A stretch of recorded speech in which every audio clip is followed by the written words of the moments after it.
todavía falta que a ustedes y a mí nos juzgue la historia. ¡Viva la dignidad! ¡Viva México! Ustedes representan la conciencia honrada que se subleva ante la injusticia. Ustedes luchan por una nueva vida y trabajan por una patria nueva.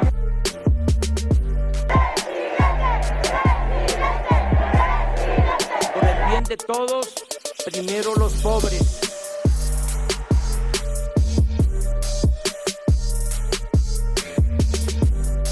Hola, ¿qué tal, amigas, amigos? Este es otro capítulo de Voces de la Transformación y hoy tenemos el honor y el privilegio de estar con Raquel Buenrostro, la jefa del SAT, y te agradecemos mucho tu tiempo y tu trabajo, la verdad, por este país y por la Cuarta Transformación.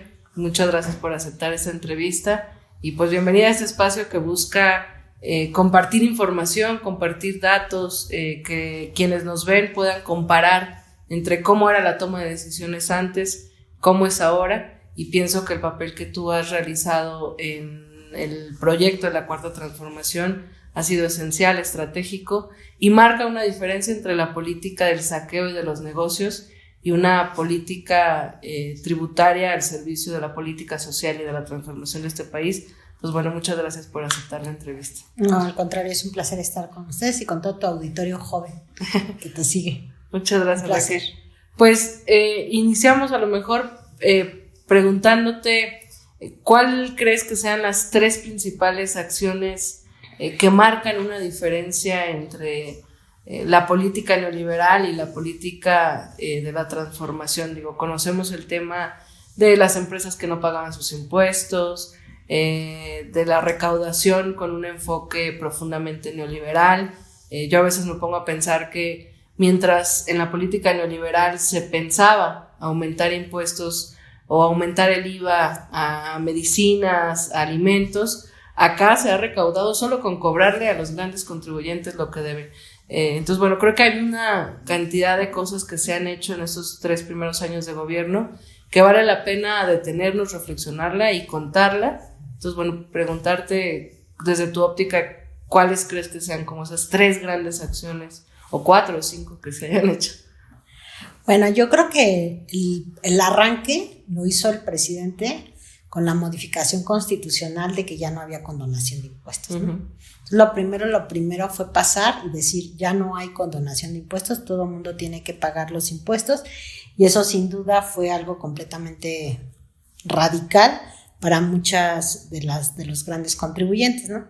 En su libro él nos señala, por ejemplo, que en las 2 últimas administraciones hubo 366,000 millones de impuestos que se condonaron, uh-huh, de los cuales la mayor parte fue con el gobierno de Peña Nieto, que fueron casi 245,000 millones. 58 empresas o 58 personas morales se ahorraron más de 1,000 millones de pesos cada una, dando un total de 189,000. Entonces estaba muy focalizado la condonación. Yo creo que uno es la condonación. Uh-huh. Otro elemento muy importante es pensar en que la política tributaria tiene que ser progresiva. ¿Eso qué quiere decir? Pues que el que tiene menos paga menos y el que tiene más paga más. Y además no se le carga toda la carga tributaria al contribuyente cautivo. Por ejemplo, en las reformas anteriores lo que se hacía es del contribuyente cautivo, que somos todos nosotros, que todos vamos y consumimos, aunque hasta si eres ama de casa o si estás en la primaria, todo el mundo va y se compra un chuchuluco, uh-huh, como les dicen, ¿no? Uh-huh. Entonces, en eso, cada que compras algo, tú ya pagaste el IVA, que es el 16%. Entonces, por cada 10 pesos, tú pagas 1 peso con 60 centavos de impuestos, ¿no? Y antes que hacían los gobiernos anteriores, pues hacían reformas fiscales. La última fue en el 2014, que lo que le sube es el IVA. Entonces, todos pagamos ese incremento de los cautivos. Y eso fue una gran diferencia también, sobre todo ahora que se vino la crisis sanitaria a nivel mundial, que toda la economía se contrajo, pero también a nivel internacional. Muchas cámaras de comercio, muchas cámaras de empresarios querían una reforma fiscal para tener programas de incentivos. ¿Pero en qué consiste ese programa de incentivo? Que es una cosa que es también completamente diferente. Es súbele el impuesto a los cautivos y luego condónanos los impuestos a las empresas porque nosotros les damos trabajo. Entonces, a toda la gente, toda la base de la población paga más porque no necesita ser contribuyente. O sea, el niño que va a la escuela, la ama de casa, todos cuando van a comprar pagan IVA. Entonces, a todos súbeles los impuestos, que su dinero les alcance para menos, y todo lo que se tiene además ponen programa de incentivos para las grandes empresas. Por ejemplo, una de las empresas que se quejaba mucho era la automotriz, pero la automotriz, por cada peso que paga, le regresamos 20 en el gobierno. Entonces, entre 7 automotrices grandes, 7 automotrices al año, se les regresan 100,000 millones de pesos. Y son las que se quejan porque quieren los incentivos. Claro. No, eso no tienen. Yo creo que esa manera también fue muy, muy diferente en esta administración con todas las anteriores.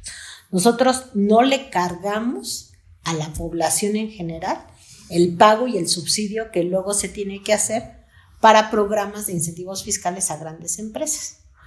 Digo, por ejemplo, todos en nuestras casas pues, hemos tenido la desfortuna y muchos, sobre todo ahorita, que de repente pues alguien pierde el trabajo y cuando pierde el trabajo, ¿qué es lo que pasa? Pues todo el mundo se solidariza a la familia, pero también uno se compacta en gastos, ¿no? Uh-huh. Porque pues, para el desempleo no hay seguro de desempleo en el gobierno ahorita porque necesitamos aumentar la recaudación para dar otro tipo de servicios y de beneficios a la población. Uh-huh. Pero en cambio las empresas, esas sí quieren que cuando ya haya una crisis, tantito les aprieta el cinturón y luego voltean con papá gobierno, ayúdame, porque pues, yo no puedo salir de la crisis porque no voy a tener las ganancias que tengo. Entonces, eso sí no se hizo. Uh-huh. Y yo creo que estaban acostumbrados a eso. Estaban acostumbrados a eso. Pagar hasta las deudas, ¿no? Así es. Querían que nos endeudáramos para darles programas fiscales. Querían una reforma fiscal para cobrarles a todos más IVA, para que les diéramos programas de incentivos fiscales. Entonces, eso no prosperó. Entonces, yo creo que esa es una gran diferencia de este gobierno con anteriores, porque si no lo hubiéramos hecho así, pues tendríamos otro FOBAPROA, ¿no? Uh-huh. Y el FOBAPROA todavía no lo terminamos de pagar, las deudas están, las últimas que se van a pagar todavía van a durar 70 años. Entonces nos vamos a morir muchos de nosotros primero y no vamos a terminar de pagar el FOBAPROA. Entonces, ¿para qué queremos otro FOBAPROA? Entonces, yo creo que con la política que se tomó el año pasado, que definió el presidente en materia económica, pues nos ayudó a no endeudarnos uh-huh. y a no cargarle a la población en general. Al contrario, la miscelánea fiscal ahorita lo que hace es que baja la tasa del impuesto sobre la renta a todas las clases bajas y a todas las clases medias, porque los grandes contribuyentes pagaban en promedio, si tomábamos impuesto sobre la renta, sobre sus ventas totales, uh-huh. pagaban el equivalente promedio general a 2.5%. Y ahorita estamos proponiendo unas modificaciones precisamente para que los que tienen, no es posible que la gente que gana menos pagara más uh-huh. proporcionalmente que las grandes empresas. Entonces lo que hicimos fue hacer una tasa progresiva y decimos, bueno, pues ahora en todos los que ganen menos de 3.5 millones de pesos al año, que es clase baja y clase media, pues todas esas personas van a pagar una tasa entre el 1% y el 3.5%, 2.5%, perdón.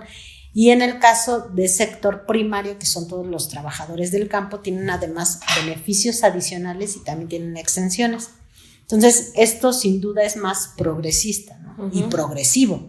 Entonces, y equitativo, porque paga más quien tiene más. Sí, porque es ridículo que las grandes corporaciones paguen menos proporcionalmente que la gente común y corriente.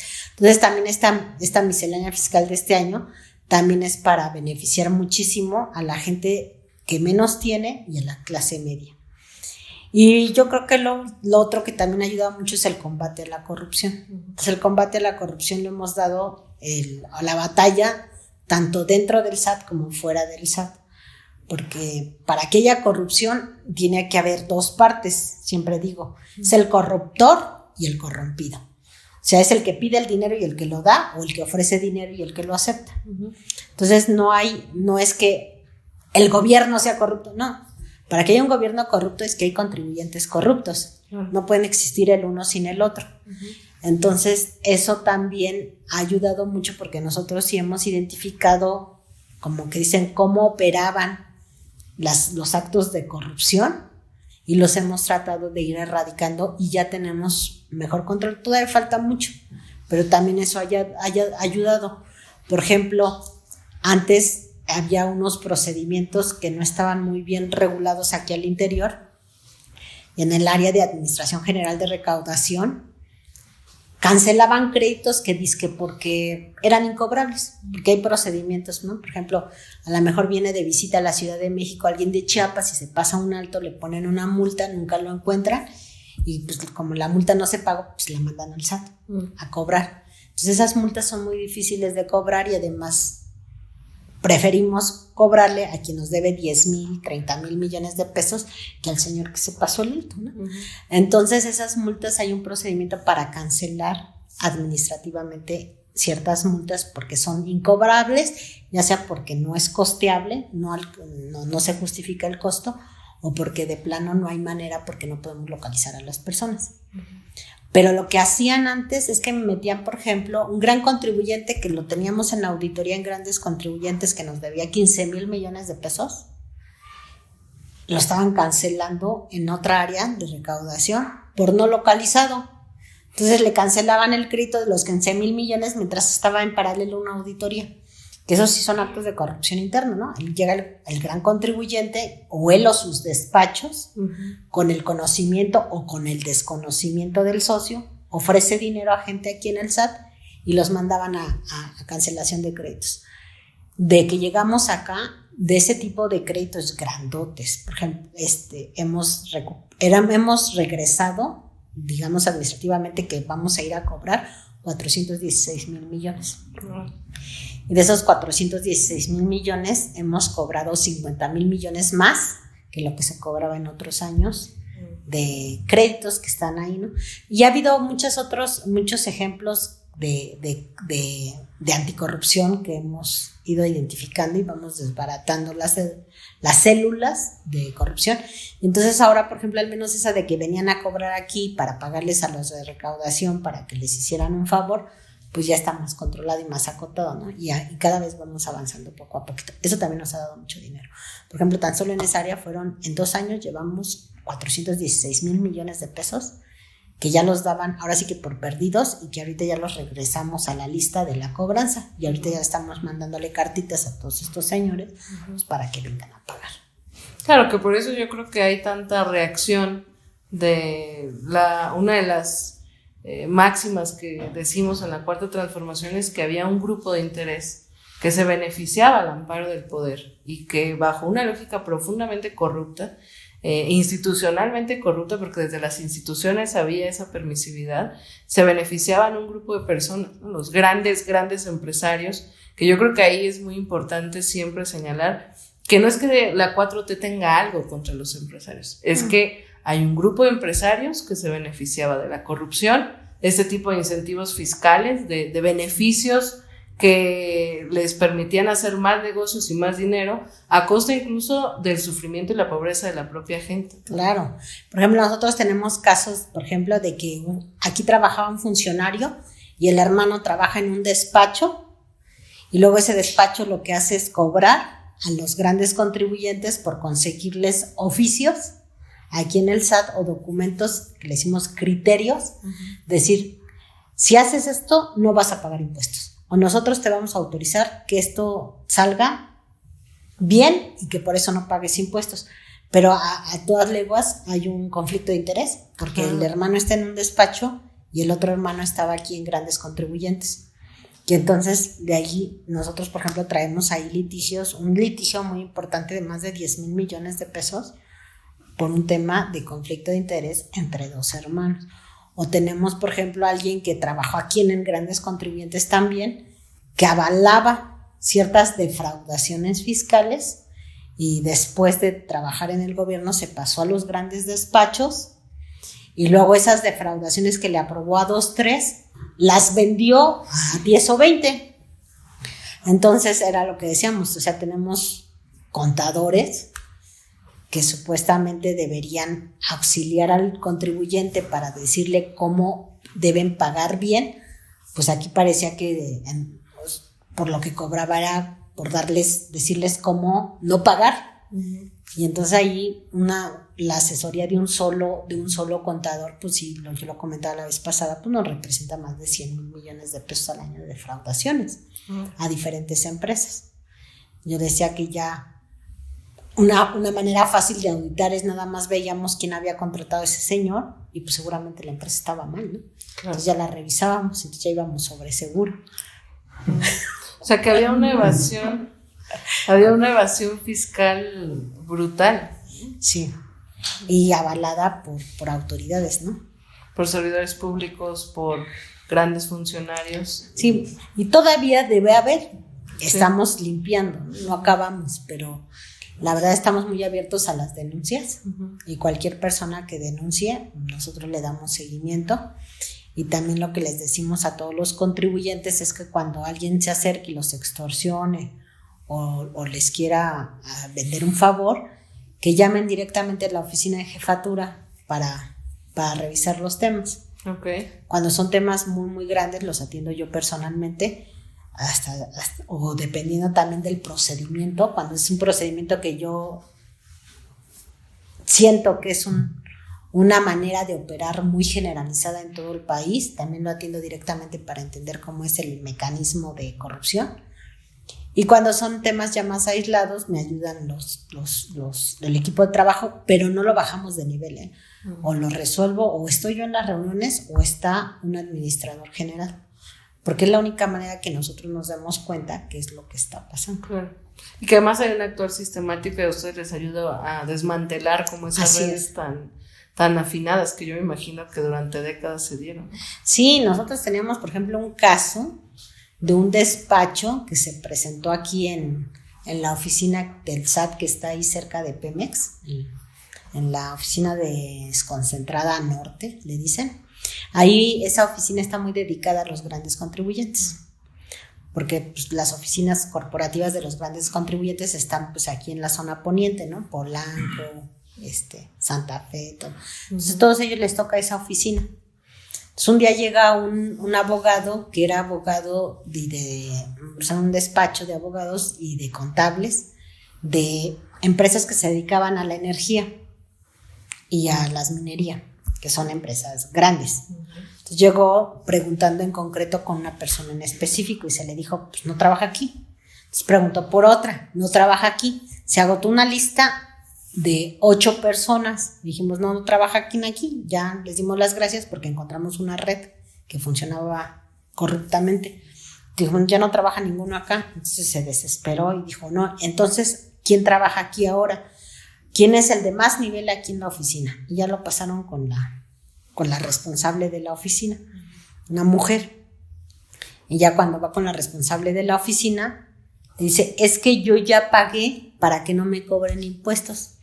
Y estaba muy molesto y exhibió los nombres de las personas que trabajaban en el SAT y los comprobantes de las transferencias de dinero que se les hicieron a los trabajadores. Dijo, yo ya pagué para que a mí no me molesten y ahorita están llegándole a mis contribuyentes, a mis representados, a mis clientes, un buzón tributario donde les dice que paguen, pero yo ya pagué para que no les cobren. Dice, y ya les dijo que eso no podía ser, que eso ya había cambiado. Y dijo, no, es que aunque haya cambios de administración, a mí me respetaban los acuerdos. Entonces, dice, yo lo vengo haciendo desde los últimos 10 años y yo quiero que me respeten mis acuerdos porque siempre lo he hecho así. Total, el señor se puso a pelear, ya cuando vio que no iba a conseguir nada, terminó diciendo, bueno, ¿cuánto quieren? ¿Por qué no le avisen a mis clientes? Porque mis clientes no saben que yo no estoy pagando bien los impuestos. Dice, yo pago, o sea, me sale más barato a mí pagar los adeudos de todas las empresas antes de perder mi cartera de clientes, porque sí era una cartera importante. Pero ahí el señor reconoció incluso que los clientes no lo sabían. Entonces, sí hay de todo, desde los socios son los que no quieren pagar, los despachos son los que engañan, o también el servidor público que hace mal su trabajo y que provoca extorsiones, ¿no?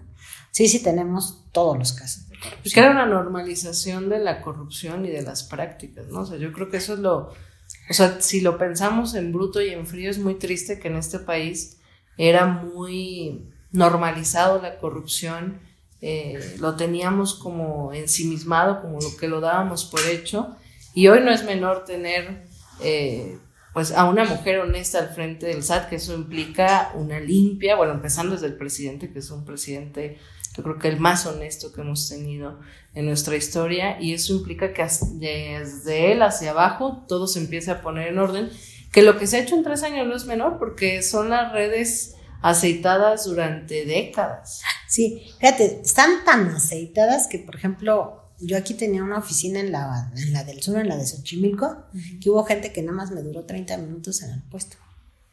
Bueno. No querían estar ahí cuando llegaban, eran tantas las presiones y yo creo que amenazas que recibían, que la gente no se quedaba a trabajar. Me ha costado mucho incluso para conseguir a la gente, porque todo el mundo lo ve normal, y cuando pones a alguien que no se presta a eso, luego recibe ataques externos fuertísimos de muchos intereses. Claro, porque eran despachos, eran grandes empresas con amigos, a lo mejor con actores políticos, ¿no? Que se sentían más poderosos que el propio SAT. O las empresas fantasmas. Porque, por ejemplo, las empresas fantasmas, para registrarse, alguien las avaló, porque ¿cómo no puedes tener localizada una empresa? Si es parte de la función, cuando vas a darte alta a una empresa, tienes que checar, por ejemplo, el domicilio. Entonces, las empresas fantasmas no están localizadas, muchas de ellas, la mayoría. O sea, era una permisividad y complicidad desde la autoridad. Y las factureras, ¿no? Los factureros, las empresas fantasmas, el 70% viene de notarios. Por eso también en el año pasado, para 2020, se hizo una modificación en la miscelánea, donde ya se obligaba a los notarios a entregar de manera regular toda la documentación que amparaba la creación de nuevas empresas. Y los que no entregaron información, este año, hace unos días, nosotros dimos a conocer una lista donde dijimos, el que no haya entregado información ya no puede tener la facilidad que daba el SAT de que ellos registraran las empresas de manera remota. Claro. Ahora el que iba con ese notario, pues ya no va a poder ir con él. Va a ir con otro que sí entregaba bien los documentos, o directamente al SAT. Oye, y justo ahora en el paquete de egresos de la Federación del próximo año y la miscelánea fiscal, yo creo que hay muchas cosas que se intentan tergiversar, que vienen también desde esos grandes beneficiarios, ¿no? Que lamentablemente, hay que decirlo, algunos ligados a las grandes empresas mediáticas, y que por eso hay un ataque irracional y de odio día y noche contra nuestro proyecto. Pero quizás valga la pena como acentuar, hace ratito decías que este nuevo esquema en el que no se le va a cobrar tanto a que disminuye el tema del impuesto sobre la renta, eso beneficia a la clase baja y a la clase media. Y de repente se ha dicho que la cuarta transformación no atiende a la clase media. Yo creo que valdría la pena a lo mejor que nos compartas un poco en el presupuesto que se tiene proyectado hacia el próximo año y la miscelánea fiscal, cómo se beneficia a la clase media, que yo creo que se está pensando en este orden que se está estableciendo, en no beneficiar a los altos contribuyentes con la política de abuso a la que estaban acostumbrados, no afectar a los pequeños contribuyentes, y generar un equilibrio también con la clase media, ¿no? Sí, por ejemplo, a la clase media, en lugar de subirles el IVA, que era lo que pedían, una reforma fiscal que era subir el IVA, en lugar de subirles el IVA, lo que hicimos fue sacarles el ICR. Fue completamente distinto, ¿no? O sea, no se sube el IVA, pero además se les baja el ICR. ¿A quiénes? A los que ganan menos de 3.5 millones de pesos al año. 3.5 millones de pesos, pues es más de lo que gana el presidente. Si el presidente queda, pues nosotros como altos funcionarios quedamos más abajito, ¿no? Entonces, eso cubre los que ganan menos hasta los que ganan incluso más que el presidente. Pues con eso nosotros beneficiamos. Y el que gana menos, por ejemplo, de los que ganan de menos de 600,000 pesos al año, 600,000 pesos al año son como 50,000 pesos mensuales. Todos aquellos que ganan menos de 50,000 pesos mensuales pagan nada más el 1%. O sea, si tú ganas 50,000 pesos mensuales, el 1% son 500 pesos. 500 pesos. Entonces, alguien que gana 50,000 pesos mensuales paga de ISR 500 pesos. Antes, ¿qué pasaba? No, antes alguien de 50,000 pesos pagaba el 30%.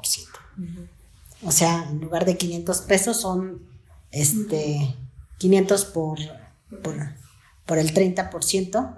Sí, por 30, ¿no? 500 pagan por 30. 1,500, ¿no? En vez de 500. 15,000 pesos. 15,000 pesos, más bien.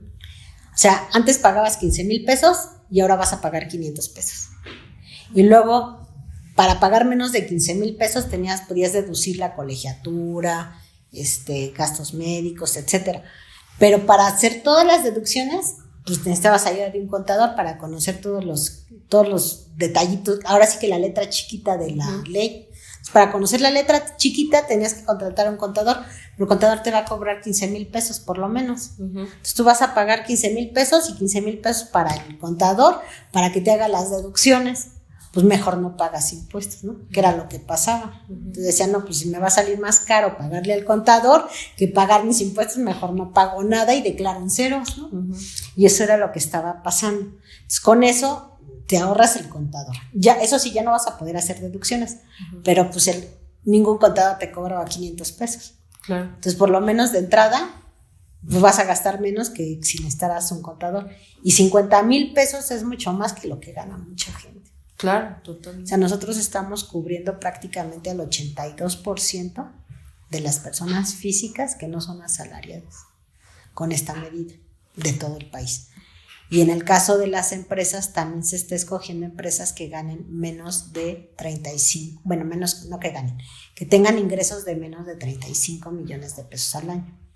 Con 35 millones de pesos cubrimos todas las microempresas, todas, y más del 90% de las pequeñas. Entonces, todas las micros y todas las pequeñas, todas las empresas familiares, donde los socios sean personas físicas, van a tener el beneficio. Ahí no se bajó la tasa, pero antes, por ejemplo, se pagaba sobre la factura de ingresos que ellos se metían.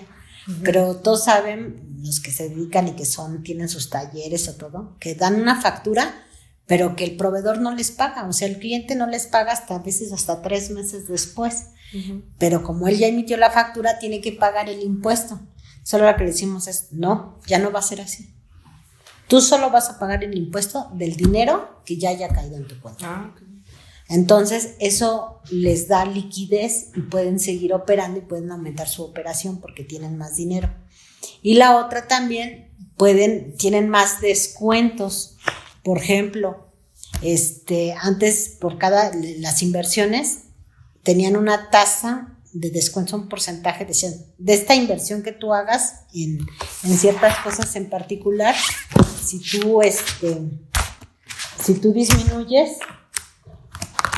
aquí le doy un ejemplo, por ejemplo, si tú vas a armar un taller o lo que sea y vas a gastar en infraestructura, la ley ahora te dice, puedes disminuir en impuestos el 5% de las inversiones en 20 años. Y nosotros decimos, no, vamos a aumentar lo que puedes deducir. En lugar del 5, el 13%. Y en lugar de deducirlo en 20 años, lo vas a hacer en 8 años. Entonces se aumentaron las tasas y se acortaron los tiempos. Entonces, si tú tenías tasas pequeñas y tiempos muy largos, la disminución era chiquita. Pero le subes la tasa y luego le acortas los tiempos, es más grande. Y eso hace que la gente pueda también iniciar nuevos negocios más fácil, porque puede acreditar sus inversiones. Entonces, y eso ya se va a quedar para siempre. No tiene que ver con un programa temporal por una reactivación, no un programa de incentivo fiscal, no, eso ya se queda para toda la vida. Entonces, hasta que venga otra administración y lo quiera cambiar, pero esperemos que no. Mientras estemos nosotros, ya queda ahí, y ya eso promueve también los negocios familiares, que es otra manera también de mantenerse. Claro, y que incentiva y además se da en el marco de la reactivación económica, ¿no? Ajá. Yo creo que es el momento en el que ha aumentado en estos 3 años mucho la recaudación fiscal, ¿no? Digo, entre otras cosas, creo que se debe a estos cambios que mencionas, a la confianza en el gobierno, y a que se está poniendo orden, porque... Uh-huh.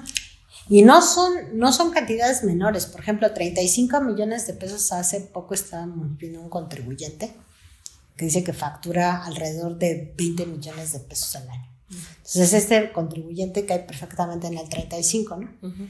Pero pues ese contribuyente tiene una buena vida, por así decirlo, ¿no? Porque es un proveedor que suministra la industria automotriz. Él vive en una colonia, por ejemplo, satélite. Uh-huh. Y sus hijos están todos en universidades privadas, que además son caras. Uh-huh. Y salen de vacaciones por lo menos una vez al año al extranjero. Entonces, no estamos hablando de los más pobres, ¿no? Ella es clase media, ¿no? Uh-huh. Ya van a las escuelas privadas, ya pasean en el extranjero, viven en colonias de alta plusvalía, uh-huh, etcétera. Entonces, sí abarca un gran número de contribuyentes. En el caso de personas morales, estamos abarcando el 96% de las empresas. Okay. De las personas morales. Y el otro 4%, pues ya nada más ahí quedan los grandes contribuyentes y los que son medianos, pero medianos ya grandes, ¿no? Machuchones. Ya son machuchones. Y de ese 4% es donde están los que están enojados, porque los demás contribuyentes yo me imagino que están sintiendo el cambio, ¿no? Sí, bien. Nos falta mucha difusión, porque incluso esta gente el ejemplo que les ponía de un contribuyente que factura alrededor de 20 millones de pesos al año, él no tenía muy claro los beneficios que iba a tener con la miscelánea. Uh-huh. Tenemos que hacer mucho trabajo de difusión, pero... Sí, porque se genera un miedo que ni siquiera está sustentado. Por ejemplo, está el tema de las donatarias, que creo que no se ha explicado de la mejor manera en algunos sectores, ¿no? Que se cree que es como una lógica de acabar con todas las donaciones, y que creo que tú decías, realmente va a afectar como a unas cuantas personas, ¿no? Con los datos que tenemos históricamente, uh-huh, la modificación que hace la miscelánea nada más le afecta a una familia. Uh-huh. 7 personas de una familia que son fundaciones que no tienen causa social. ¿No estará ahí Claudio X González? No puedo revelar el secreto, tengo que cuidar el secreto fiscal, pero lo que sí les puedo decir es que no son fundaciones que se dedican a temas sociales. Que eran 7 familias que... 7 personas de la misma familia que ocupaban esta figura de donatarias para disminuir sus impuestos, ¿no? Así es. O sea, cada persona estaba estaba donando, uh-huh, en los últimos años, si revisamos los últimos 3-4 años, dona entre 150 y 350 millones de pesos cada persona. Entonces ponemos 200 millones por 7, son 1.400 millones. Están donando 1.400 millones. Eso quiere decir, ahorita con la ley, es el 7%. Uh-huh. Por lo menos deben ganar más del 7% de ingresos. Entonces, si están donando 1.000 millones, ¿cuántos ingresos tienen? Si 1.000 millones quedan, 1.400 millones quedan por debajo de los 1.400, por debajo del 7%. Claro. Entonces, son gente que tiene ingresos de miles de millones de pesos. Claro. Y lo hacía en fundaciones, que lo que hacía era disminuir sus ingresos, paga menos impuestos sobre la renta y aparte deduce el donativo. Uh-huh. Que era casi hecho a modo para deducir impuestos nada más para unos cuantos, ¿no? Así es. Y que a lo mejor podrás como profundizar un poco en ese tema, porque yo creo que hay algunos sectores pues progresistas o sectores que son afines de repente a la 4T, pero creo que no les ha quedado claro que no es que no se van a poder, no es que ya no se vayan a poder hacer donaciones a las organizaciones, ¿no? Uh-huh. Sino que ya se va a disminuir la cantidad. Sí, lo primero es decir que esta propuesta de iniciativa no involucra, para empezar, no impone restricciones en las fundaciones ni en las organizaciones sociales. Okay. O sea, esas no se restringen. En todo caso, lo que se restringe es la deducibilidad del donativo. Pero yo comentaba en otra ocasión, por ejemplo, todos los estudiantes que dan en el metro, todos los que cuando van a la escuela va la Cruz Roja, el Teletón y andan con los botecitos, ¿quién pide comprobante fiscal? Nadie. Y ese día que donó un comprobante para la Cruz Roja se quedó sin comer, porque nada más llevaba el dinero del pasaje y de la torta. Y él se quedó sin comer y no dedujo nada. Y estos señores que tienen miles y miles de millones de pesos quieren donar, pero quieren deducir. Claro. Entonces deducen el donativo por un lado, pero además bajan sus ingresos y pagan menos impuestos sobre la renta. Entonces ahí es donde nosotros decimos que es un abuso. Porque mucha gente dona, la mayoría de la gente, el 96% de la gente dona menos de 30,000 pesos. Entonces, toda la gente. Entonces, lo primero es, no se limita de recibir dinero a las organizaciones sociales. Uno. Las personas morales, o sea, las empresas, siguen donando como siempre lo han hecho, porque ahí no se modificó la ley. Y las personas morales aportan el 84% del dinero que va a las organizaciones sociales. Pero ese 14% no es que sea parejo, o ese 16% no es que parejo. Ese 16% que son personas físicas donde dan más, son en fundaciones que son de las mismas familias, que no tienen nada que ver con las organizaciones sociales. Luego, de las personas físicas, el 96% dona menos de 30,000 pesos. A ellos no les afecte nada la modificación de ley. Y los otros pequeñitos, el 4% de ese 4% van a seguir haciendo lo que hacen. Y la restricción nada más va a acotar a una familia, a 7 personas de una misma familia que dan donativos a una fundación que no tiene nada que ver con temas sociales. Claro. Es un tema, digamos, cultural. Sí, que es un tema tramposo, pues, porque si hay tanta filantropía, pues que lo sigan dando. Solo que ahora no va a haber deducible, no va a ser deducible de impuestos, ¿no? Sí, así como al cuate que se quedó al estudiante que se quedó sin comer una torta un día y no tuvo ningún beneficio. No tuvo ningún beneficio y tampoco le pesó, que hay un acto de altruismo, de buena fe. Pues los otros también, si de 1,000 millones nada más pueden hacer deducible 700 millones, pues tampoco es que tan se vayan grave. A quedar sin comer. Sí. Sin comprarse la torta.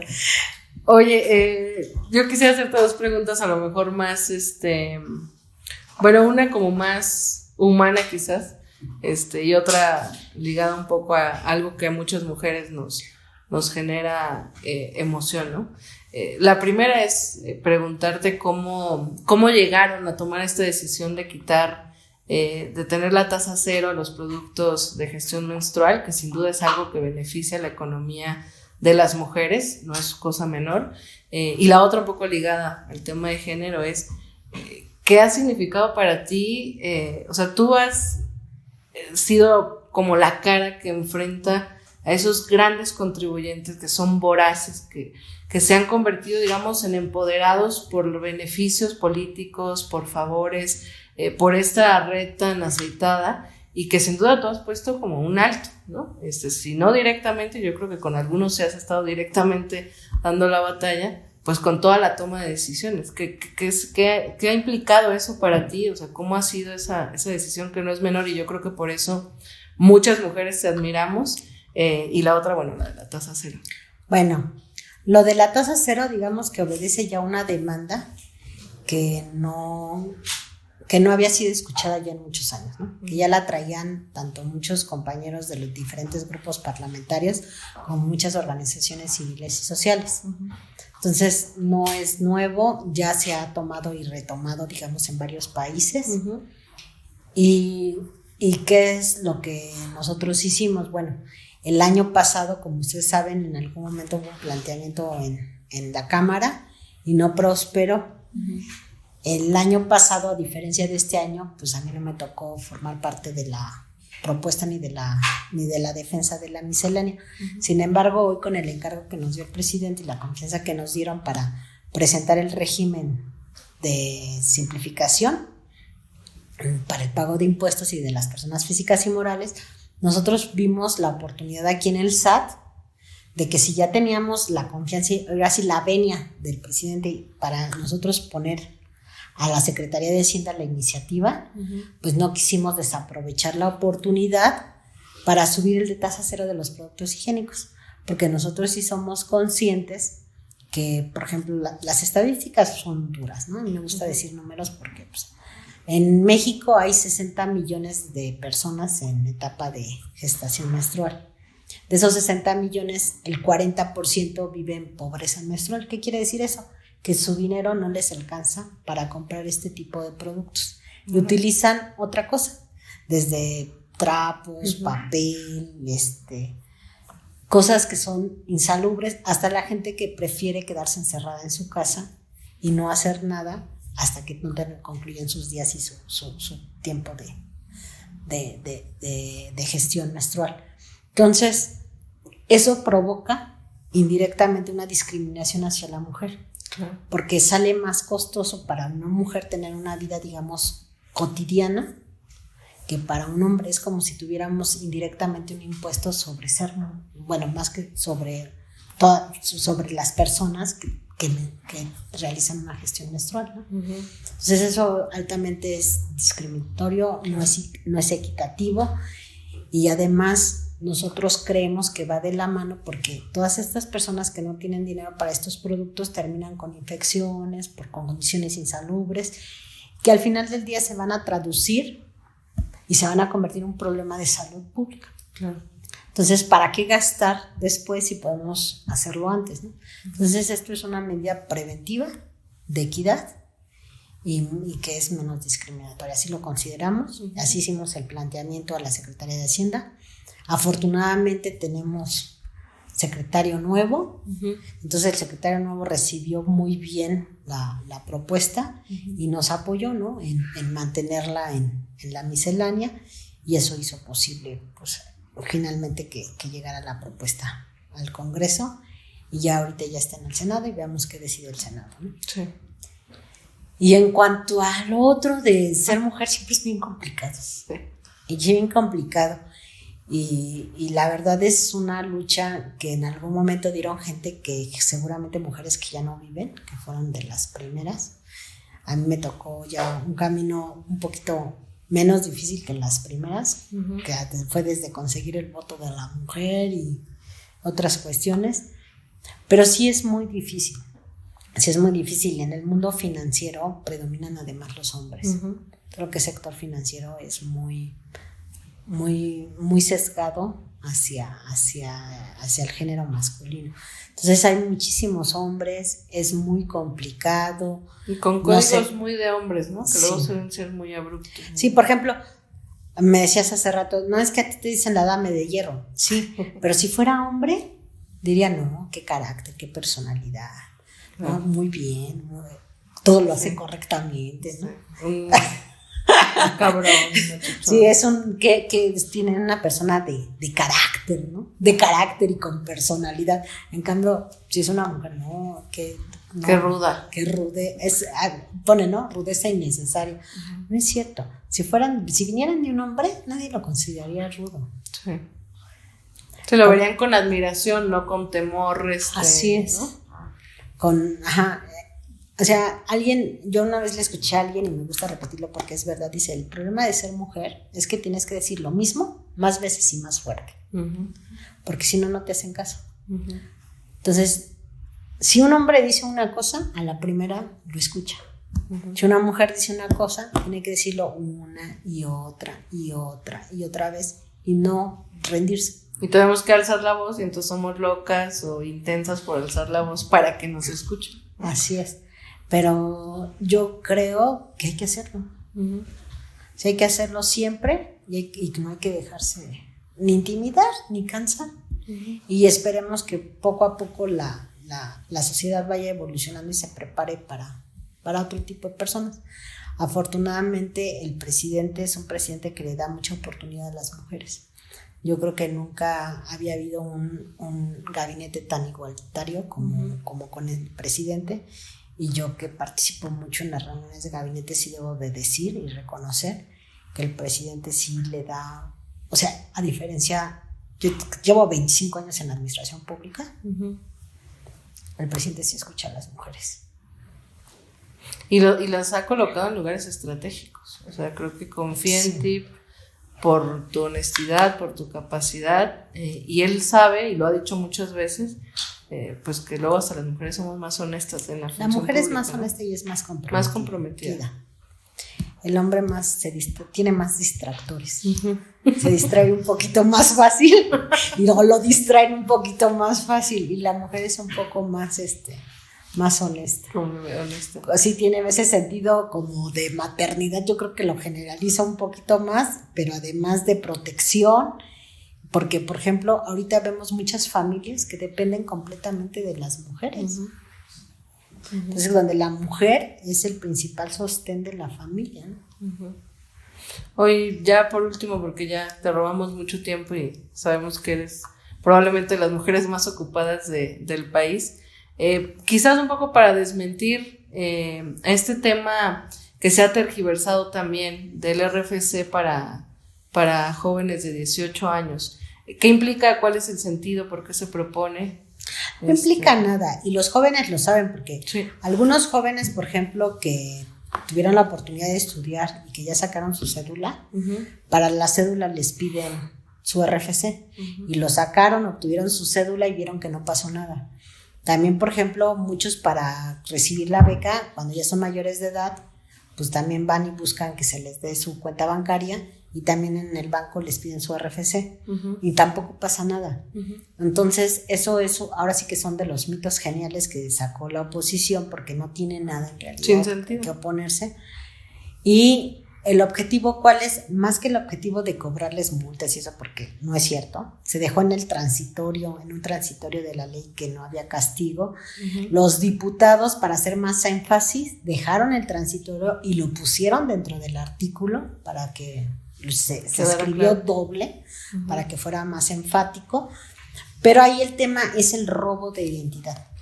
Las empresas fantasmas son puros jóvenes entre 18 y 20 años y adultos mayores de más de 85 y de 90. Tenemos adultos hasta de 110 años, que quienes estén vivos o estén muertos. Entonces, todas las empresas fantasmas toman a jóvenes y a gente ya muy adulta mayor para ser los socios de las empresas, para ser los socios o los representantes legales.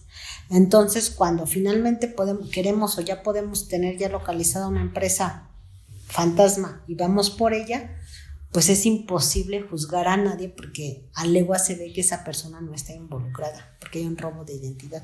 Claro. Porque tenemos jóvenes que viven o señores que viven en casas de Infonavit, o jóvenes que viven en provincia, pero en zonas muy alejadas, en la montaña, que ni siquiera algunos no fueron ni a la escuela, son albañiles, y por acá en el SAT su nombre figura como si fueran empresarios de miles de millones de pesos, dueños de Lamborghinis, de Ferraris, de hectáreas y hectáreas de propiedades, de empresas inmobiliarias. Entonces no tiene ningún sentido. Lo que nosotros queremos es tener mayor seguridad sobre la gente, porque el día de hoy 1 de cada 3 contribuyentes que están registrados en el SAT, nosotros hemos detectado que les han robado la identidad para hacer un procedimiento fiscal, que no son poquitos. O sea, si nosotros estamos en una reunión, 10 personas, pues casi la probabilidad de que 3 de ellos tengan algún problema con el SAT es altísima. Entonces, imagínense, si las familias son de 5 personas, pues al menos 2 tienen un problema, 2 personas por familia. Entonces, lo que nosotros queremos es evitar que se siga haciendo el robo de identidad. Claro, y así poner en orden ir poniendo en orden como todos los contribuyentes y combatir más como el abuso y la corrupción, ¿no? Y sí, estamos combatiendo ahí las empresas factureras. Las factureras. Que en el mejor de los casos son empresas que simulan que vendieron papelería y no vendieron nada. Pero en el peor de los casos son empresas que están vinculadas incluso con la delincuencia organizada. Sí. Y al lavado de dinero del crimen organizado. Así es.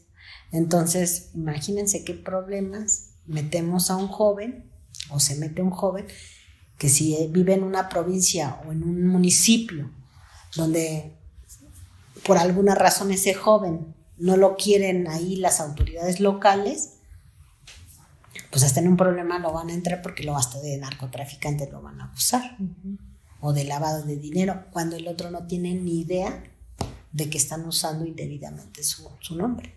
Claro.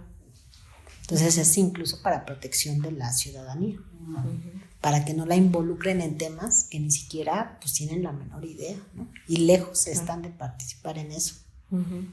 Ok, pues creo que es muy claro que como todas las mentiras de la derecha son insostenibles, ¿no?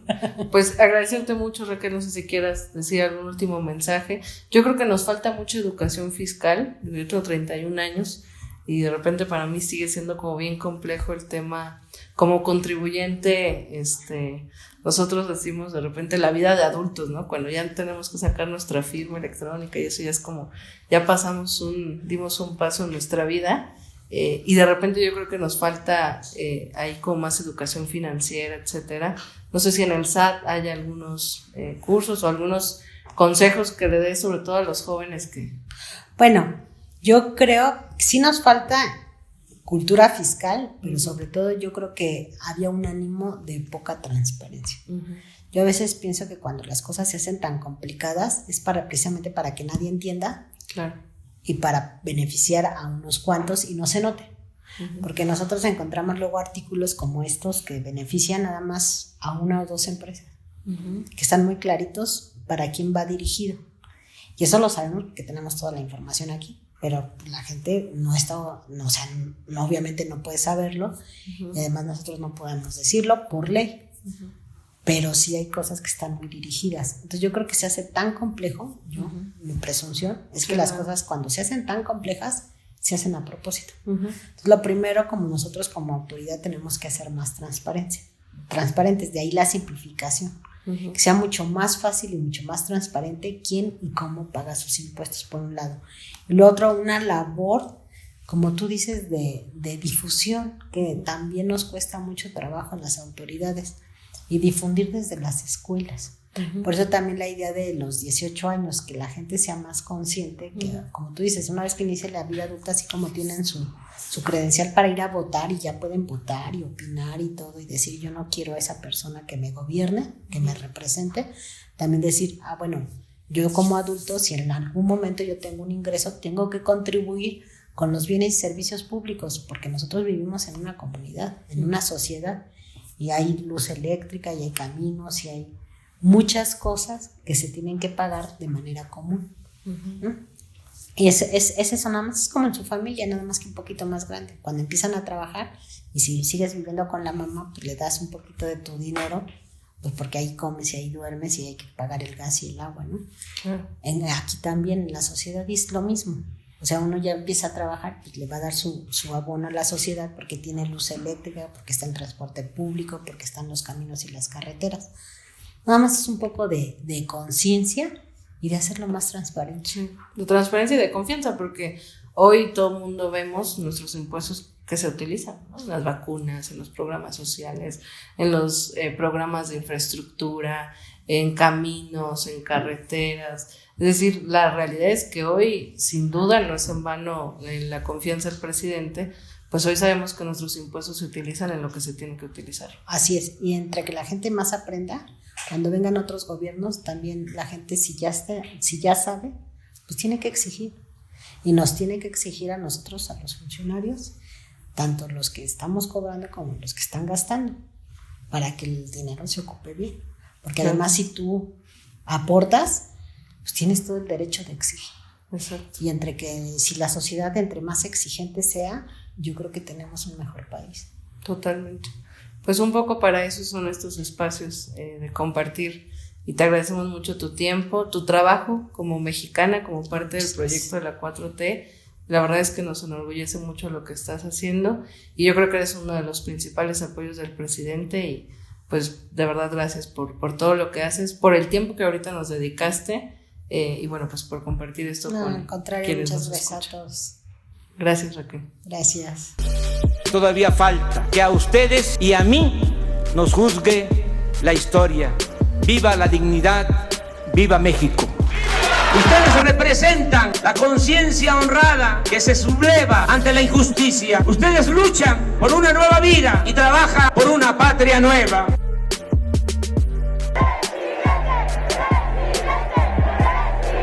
Por el bien de todos, primero los pobres.